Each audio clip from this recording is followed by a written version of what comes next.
Langkah kecil menuju mimpi besar. Assalamualaikum warahmatullahi wabarakatuh. Ya, terima kasih teman-teman ITB. Berarti tolong yang salam Ganesha jangan nanti viral di Twitter. Gerakan awalnya soalnya kok gitu ya gitu. Jadi sebelumnya saya kenalkan diri dulu yang belum tahu. Saya Tirta. Saya S1-nya tuh di UGM, dokter umum masih aktif. Cuman SIP-nya nggak saya ambil, lebih fokus ke manajerial. Dan kedua saya ngambil di MBA. Nah, jadi ada perjalanan. Saya jeda dari S1 ke S2 itu hampir 10 tahun. Jadi 10 tahun. 10 tahun saya ngapain tuh? Cari uang ya, cari uang. Karena figur mungkin teman-teman tahu saya punya privilege paling kuat. Recording jadi saya langsung to the point aja karena tipikal motivator. Ini ngomong kosong nih. Saya punya privilege. Privilege terkuat saya adalah bapak ibu saya, jelas. Bapak ibu saya keduanya pengajar. Bapak saya adalah pengajar ekonomi yang akhirnya menjadi perbankan. Beliau adalah direktur utama BPR di Jawa Tengah. Jadi langsung to the point, dah clear. Saya tidak pernah ngomong dari nol ya. Awas kalau nanti ada yang goreng. Peng. Dan kebetulan mood saya sekarang lagi bagus. Liverpool menang 3-1, sorry. Sementara tim sebelah menang 7-0 di UCL ya. Sebentar, Universal Carabao League. Jadi alhamdulillah saya hari ini mengajar dengan happy. Jadi yang kedua, jeda 10 tahun inilah yang akhirnya ngebuat saya akhirnya experience. Oh ya betul, makasih Pak Sori. Deg-degan nih, ini beliau kalau di SBM terkenalnya galak dan non sewu. Bercanda loh Pak, tapi pinter, jago banget, jago. Dan berikutnya adalah sementara privilege dari ibu saya tuh dosen pertanian yang akhirnya justru jadi di perbankan. Jadi saya udah punya privilege 2, ilmu keuangan saya belajar dari papa mama saya. Privilege kedua saya adalah saya anak tunggal. Saya tidak pernah merasakan apa itu sandwich generation.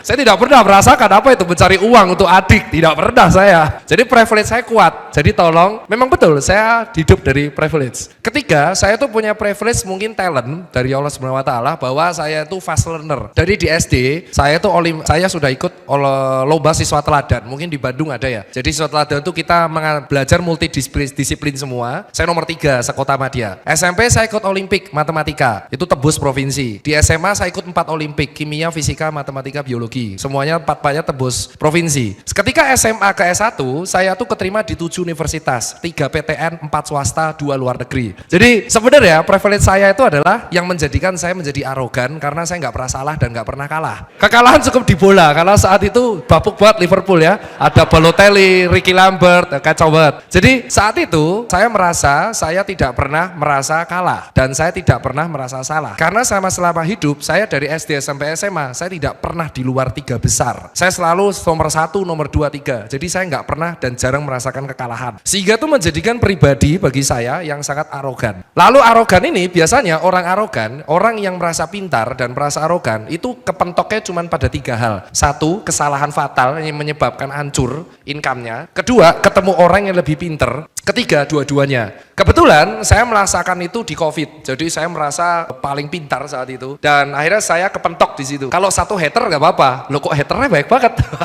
Jadi banyaknya haters di medsos itu ngebuat saya reflect kayaknya ada yang salah dengan diri saya, dengan cara penyampaian. Nomor 2, ketika akhirnya saya memutuskan sekolah lagi. Ternyata ketika saya masuk SBM ITB itu lintas disiplin. Saya menantang diri saya apakah bisa seorang dokter mempelajari ilmu keuangan dan saya nggak ngambil entry. Saya ngambilnya GM, General Management. Jadi pure belajar keuangan di situ. Juga ternyata. Tetap arogannya ada. Tapi nggak usah tepuk tangan. Maaf. Kok udah usah tepuk tangan? Saya kira mahasiswa. Siap salah. Jadi saat itu saya ketemu satu dosen namanya Bu Nila. Bu Nila tuh seumuran saya, 3 bulan lebih muda dari saya, tapi beliau sudah PhD dan menjadi staf direkturnya, kalau nggak salah pemimpin marketingnya di sana ya, divisi marketing kurikulumnya SBM Jakarta. 3 bulan lebih muda dari saya. Dan beliau sudah PhD dan sekarang lagi fellowship di bidang AI. Dari situ saya kepentok. Oh ternyata ilmu yang saya pelajari selama experience 10 years itu kurang banget. Jadi saya di situ kepentok 2 dan itu yang merubah saya jadi seperti ini. Jadi teman-teman harus tahu perubahan orang itu penting dan itu terjadi di sekarang. Jadi ketika saya melihat diri saya masa lalu yang rambut pink itu diri yang paling saya jengkel gitu. Saya aja kesel. Saya tuh lihat video ini kenapa orang bisa follow ya? Saya kesel. Dan ketika saya kesel itu namanya saya merasa diri saya tuh saat itu adalah NPD. Jadi narcissistic personality personality disorder. Orang yang mengalami NPD itu tidak sadar dia NPD. Dia hanya haus likes, validasi, pengakuan. Jadi saat itu saya nggak tahu kalau saya itu NPD. Saya baru sadar ketika sekarang, ketika kayaknya norak banget gitu. Jadi wajah saya yang rambut pink, yang udah pink memudar gitu, itu saya cetak, saya print di wallpaper sama kamar saya di Jogja. Jadi ngeselin nih orang gitu. Jangan jadi seperti ini. Jadi saya mengcompare diri saya di masa lalu untuk menjadi motivate, jangan sampai seperti itu lagi. Itu orang yang uncontrol, orang yang merasa dirinya tahu segalanya, itu nggak boleh. Dan ini akan saya kasih ke teman-teman semua. Kenapa diri saya yang pembelajaran apa yang saya dapat? Kenapa judulnya lifelong learning? Karena ini saya pelajari ketika saya koas. Saya S1 FK di UGM itu straight A dari semester 1 sampai semester 4, IPK 4. Saya jeblok itu di semester 5-6 yang endingnya saya jadi cuma 3,8. Jadi cuman, bro, kumlot tuh bagi saya makanan sehari-hari mas, jadi santai saja. Harusnya mahasiswa tuh gampang loh dapat kumlot, bingung kan? Nah, saya kasih tahu caranya, ada tipsnya. Cara mendapatkan kumlot ala Tirta, ya simple, jawabannya pinter, nah gitu. Ini pamer dulu, validasi, biar terlihat ini motivasi. Bisnis Susan Care ini saya buat ketika follower saya masih 1000. Saya buat bisnis Susan Care dari mana? Ada yang bisa tebak? Kalau ada yang bisa nebak, angkat tangan saya kasih sepatu. Ya, karena Kangki Tirta akan rilis lagi di Oktober, Walking Shoes itu 10.000 pair dan gak akan rilis lagi. Jadi saya akan kasih pre-rilisnya. Yang bisa nebak, bisnis Susan Care ini berawal dari platform apa? Angkat tangan. Oke, Anda ya, wah rambutnya sama. Angkat tangan, kenalkan diri dulu. Kenalkan diri dari fakultas. Wih, maaf dong. Saya, kapan lagi loh ya PhD bantu saya. Biasanya kalau di kampus dikasih tugas di Google Classroom. Monggo, kenalkan diri dulu. Saya Hima dari Teknik Informatika. Angkatan 23. Masih muda ya, tua saya. Monggo.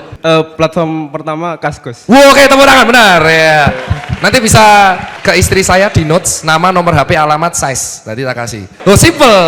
Jadi betul, saya itu Susan Care itu bukan dari medsos. Karena ketika saya di COVID itu viral, Tirta buat Susan Care. Ente ini gak tahu, saya tuh lulus dokter gara-gara Susan Care. Susan Care itu pertama kali saya buat di Kaskus. Jadi ketika Fufu Fafa viral, newbie tuh. Oh bentar, itu newbie tuh. Kenapa? Newbie tuh. Saya main Kaskus 2008 saya, dari SMA. Saya cendolnya 2, ngumpulin sendiri. Jadi kenapa kok postingannya receh? Saya kasih tahu ya, kenapa Fufu Fafa posting kayak gitu ya. Karena kalau kita semakin banyak posting, itu ngumpulin 2 hal. 1 bata, 1 cendol. Nah mungkin menurut saya Fufu Fafa ngumpulin bata. Jadi biar dibata terus itu kan. Karena ada namanya bata kolektor. Nah saya itu ngumpulin cendol. Jadi setiap threads harus saya komen. Nggak boleh komen pertama karena akan dianggap spam sama momot. Kedua, kita tidak boleh komen emot dan kita tidak boleh komen sundulgan. Itu ngeselin itu. Nah ucapan aneh ente itu adalah dari Kaskus. Di Kaskus saya ketemu forum tuh 2. 1 forum musik yaitu Blink-182 karena saya memang band-bandan. Kedua, saya ketemu forum namanya Macbeth, yaitu sebuah brand yang dibuat Tom DeLonge. Jadi bisnis Susan Care itu karena platform Kaskus. Ada cuciannya namanya, akun saya bisa di-add namanya Schwann, SCHWANN. Itu sel saraf, ya pelapisnya sel saraf. Saya buat di 2008 akhir. Nah di situ bisnis pertama saya justru bukan Susan Care. Bisnis pertama saya adalah jual power balance. Laku 2.200 jadi distributor saya di Jawa Tengah. Yang saya baru tahu setahun kemudian itu penipuan. Orang gini-gini, seimbang ya, percaya dia. 2.000 orang percaya sama Tirta. Habis itu saya jual jamonol. Yang cewek tahu jamonol ya, yang bulat-bulat, yang kita nggak tahu orinya tuh metin mana, yang penting jual aja. Yang ketiga saya jual BlackBerry. Nah BlackBerry ini yang mengubah nasib saya. Saya jual BlackBerry itu seangkatan sama Renan Store, Untung Store, PS Store. Saya seangkatan sama 3 orang itu tapi saya pegang DIY. Nah capek lah saya jual BlackBerry. Karena saat itu kuliah udah padat dan itu udah semester 4, saya mau ngejar straight A. Saya ngambil tabungan, jual beli sepatu. Jual beli sepatu itulah yang akhirnya menjadi Susan Care. Karena saya jual beli sepatu bangkrut. Karena saya hobi. Saya membeli itu bukan berdasarkan demand. Saya membeli berdasarkan apa yang saya suka. Ternyata nggak diterima dengan market dengan baik. Bangkrut, tabungannya saya buat Susan Care dari kos-kosan. Jadilah sekarang 72 cabang. Jadi Susan Care itu my own private equity. non investment at all. Baru dari situ saya membuka channel revenue yang lain. 10 tahun arogan, akhirnya kuliah lagi. Kenapa? Kita lihat. Itu singkatnya ya, 10 menit cerita background dulu, jadi teman-teman harus tahu. Terus kenapa Dokter Tirta pas Covid keluar-keluar? Karena 9 toko saya di Jakarta dipaksa tutup. Itu yang teman-teman nggak tahu. Sementara toko saya di luar Jawa itu boleh buka. Nah kan saya logikanya kan nggak masuk ya sebagai dokter ya. Ini berarti Covidnya di Jakarta doang nih. Soalnya toko saya di Jakarta tutup, tapi luar Jakarta, luar Jawa toko saya buka blong-blongan. Maka dari situ saya edukasi. Either kita tuh blong-blongan atau mau tegas sekalian. Jadi adil gitu loh. Toko saya tuh down, bener-bener 9 tutup. Nah dari situlah saya mulai edukasi terus-terusan. Ternyata meluruskan mitos dan fakta. Sebelumnya saya tuh lebih edukasi mengenai hal-hal kesehatan yang segmented. Jadi bahasa medis banget sama bahas sepatu. Mungkin teman-teman ada yang pakai sepatu Kompas, Ventela, Patrobas, pabriknya di sana. Itu yang review periode adalah saya di 2016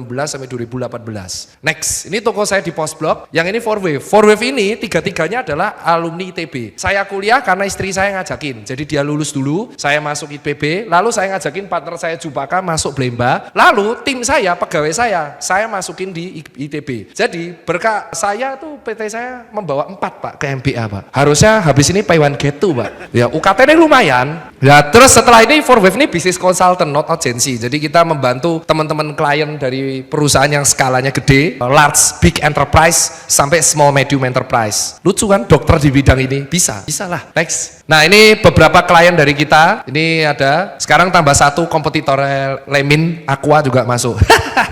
Saya kan Luis Figo kan, kemarin Barcelona terus Real Madrid, ternyata suksesnya Real ya. Semoga saya sukses di Aqua gitu kan. Nah ini klien-kliennya. Terus ini paling kocak, ini bukan NPD. Jadi di sini saya namanya live loh. Nah, jangan takut bertanya sama orang. Jadi saya pada waktu itu mau masang baliho di Yogyakarta. Namanya memasang baliho itu adalah strategi advertising konvensional, visual, delivering message to the customer. Terus kita harus tahu message apa yang paling tepat. Saya tanya sama teman-teman Vindes yang kebetulan mereka itu adalah jebolan Net TV sama Trans. Saya tanya sama mereka karena saya jadi host di Vindes, host Pick Bola, hari ini syuting. Bahas kekalahan Liverpool terus jadi menang lagi. 3-1 mental UCL bos. Terus dari sini mereka tuh mengatakan bahwa perubahan transformasi di wajahmu dan perubahan transformasi di badanmu itu bisa meningkatkan trust dari klinikmu. Saya tuh nggak pede majang wajah saya di baliho. Lalu orang dari Vindes inilah yang memberikan advice, kalau dari marketing dan advertising kayaknya kamu masuk di balihomu sendiri. Toh kosnya nggak ada. Menyewa kamu kan kamu CEO-nya, jadi nggak ada kosnya. Saya majang nih. Ternyata baliho ini sukses meningkatkan customer baru. Jadi new customer acquisition sampai 22%. Baliho tok. Dan harga baliho ini cuma 12 juta per bulan di Yogyakarta. Meningkatkan jumlah customer baru 22%. It means that the data is mining. Data baru ini yang bisa aku tek-tek. Oh, aku bisa ngapain? Ternyata baliho ini sukses di Yogyakarta. Dari apa? Dari mendengarkan saran orang yang ahli di bidangnya. Apakah dia S2? Tidak. Dia S1, tapi punya pengalaman kerja 10 tahun. Itulah definisi lifelong learning. Jangan takut bertanya. Saya nggak tahu. Lalu saya tanya teman Vindes, bener nggak sih baliho itu bermanfaat? Oh bener dok, kalau di daerah yang gini-gini itu bermanfaat. Dan dia mengeluarkan satu plot twist. Ini keren. Ini yang ngomong temanku di Vindes, namanya Mas Noval dan Mas Fajar. Behind topik-topik yang kalian viral di Vindes, ini Mas Awan, Mas Noval, dan Mas Fajar yang ngebuat topiknya. Saya tanya, musik genre apa yang sekarang paling sering didengerin di seluruh Indonesia? Pop, oke? Hah? Iya. Dangdut koplo adalah musik yang paling sering didengarkan di Indonesia. Siapakah bayaran termahal? Masih dangdut koplo. Bahkan Anda ke Kalimantan, Anda bisa dengerin orang tuh dengerin musik dangdut koplo tanpa tahu artinya. Kemarin di Bali saya juga. Jadi asal teman-teman tahu, dangdut koplo adalah salah satu deliver musik yang bisa menyatukan dari A sampai Z. Jadi ketika Anda musiknya skena sekali, itu less than 10% coy. 10%. Jadi tidak usah merasa sok paling keren karena Anda cuma 10%. Ya keren sih, itu paling beda. Tapi ketika 10% ini dikonversi ke sales, itu belum tentu works buat brand. Kita tergantung memandangnya sebagai penikmat atau sebagai corporate. Maka wajar gak kalau Pesta Pora yang akan besok main kan, ada yang nonton Pesta Pora? Beberapa diantaranya itu tiba-tiba masuk koplo kan. Dulu Synchronize masuk koplo kan. Kenapa? Karena memang itu yang disukai ternyata dominan warga. Dan itu yang disukai sama emak-emak ketika dia lagi motong sayur, musiknya itu. Dan itu tidak boleh kita bantah. Datanya memang begitu. Jadi jangan salah kalau banyak brand, banyak usaha, banyak partai politik yang bahkan menggunakan narasi dangdut sebagai narasi kampanye marketingnya. Itu live learning. Nah, saya tuh out of the box tuh. Selama ini saya 30 tahun berpendapat musik pop, culture pop, punk, rock, punk, blues, R&B, rap itu yang menyatukan semua. At the end saya baru tahu ternyata dangdut koplo menyatukan itu semua. Dan itu yang ngomong orang media, orang radio yang ngasih datanya ke saya. Kalau saya arogan, saya buang itu datanya. Tapi karena saya mendengarkan, berarti out of the box ya. Ini plot twist ya Kangki. Soalnya habis ini teoritis. Ini slide yang saya buat. Nanti saya kasih tebak-tebakan soal slide ini. Kuisnya lucu. Pemenang kuisnya akan mendapatkan, nanti saya kasih satu hadiah aja, sepatu atau aparel tas saja. Jadi ini saya menghasilkan total, ini kurang, harusnya 566 juta. Dari 566 juta. Nah, jadi ini teman-teman harus tahu, kita akan lihat di sini. Jadi si Kangki ini tuh kalau teman-teman tahu kan pasti banyak yang bilang ya. Si Kangki Tirta itu kemarin sold 560 juta dalam waktu 2 jam. Ini tuh sebenarnya tesis saya. Plot twistnya tuh di situ. Saya tuh membuat tesisnya adalah ada jurnalnya, kalian bisa download jurnal saya. Jadi saat itu saya menulis penelitian mengenai makro dan mikro influencer dan pengaruhnya terhadap purchasing decision dengan hard and selling language, hard and soft selling language. Jadi saya bandingin antara pengaruhnya Ari Lesmana sebagai makro influencer dan Aditya Logi sebagai micro influencer dengan perlakuan bahasa hard dan soft terhadap purchasing decision di sepatu. Itu biayanya saya ngurus sendiri, saya bayar mereka, respondennya 1000. Plot twistnya adalah ternyata makro influencer yang dengan hard selling language itu bagus untuk ngeboost instant sales. Tapi kalau misalkan micro influencer dengan hard selling itu bagus buat mendompleng atau mengeboost brand trust dan brand equity terkait. Tesis ini ada dilakukan sama Piero. Piero nge-hire semua micro influencer untuk brandnya. Tapi tesis ini dibeli sama Kangki dan dia kolaborasi dengan 7 influencer sekaligus. Yang puncaknya ternyata tesis ini menghasilkan uang di TikTok Shop kolaborasi Kangki Tirta, sosok Tirtanya berarti adalah produk market fit seharga mendapatkan ini live 376,9 juta dalam waktu cuman 1 jam 53 menit. Anda bayangkan, saya mendapatkan 400 juta itu cuma dalam waktu 2 jam. Easy money coy. Kenapa easy money? Saya bisa praktekkan itu. Ini bukan by feeling, ini by data analisis. Dan kelemahan mahasiswa ketika mereka membuat skripsi dan tesis, selesai masalah mereka. Oh tidak. Tesis dan final project dan skripsi, itu adalah cara berpikir kalian di kenyataan. Dan ketika tesis ini saya praktekin, I get the money. Ya memang seperti itu sistematikanya. Jadi kalau kalian sekolah di sini, Anda mendapatkan gelar cum laude dan Anda nggak ngapa-ngapain dan Anda nggak dapat kerja, itu salah Anda, bukan salah kampusnya. Salah Anda kenapa Anda berhenti belajar ketika Anda sudah mendapatkan nilai cum laude. Belajar itu bukan dari mana aja. Saya belajar dari mana aja tadi? Timnya Net TV, timnya Trans TV, tim semua orang. Dan ini adalah bukti data tesis yang dipraktekkan. Saya bisa aja dapat cum laude, terus pidato di ITB menjadi wisudawan terbaik, and then tesis menjadi tesis. Selesai. Enggak. Tesisnya saya pakai, saya jual. Siapa yang nyuruh jual? Dosen saya sendiri, Bunila. Bunila tuh mengatakan, kamu sudah buat tesis ini mahal, dan ini baru langkah awal dari kamu sebagai konsultan. Kedepannya, kamu akan lebih banyak menggarap tesis-tesis ini dalam setiap proyekmu. At the end, 9 proyek saya goal semua. Termasuk, Anda tahu Geofmax, itu menjadi klien saya. Anda tahu Kangki, klien saya. Anda tahu Terrell, itu klien saya. Hampir semua brand lokal yang ada viral TikTok, itu mungkin adalah klien saya. Tapi kita di sini incognito, gak bisa sebulat saya bilang semuanya. Baik, terima kasih. Long life learning dari Mas Dr. Tirta. Kita kasih aplaus.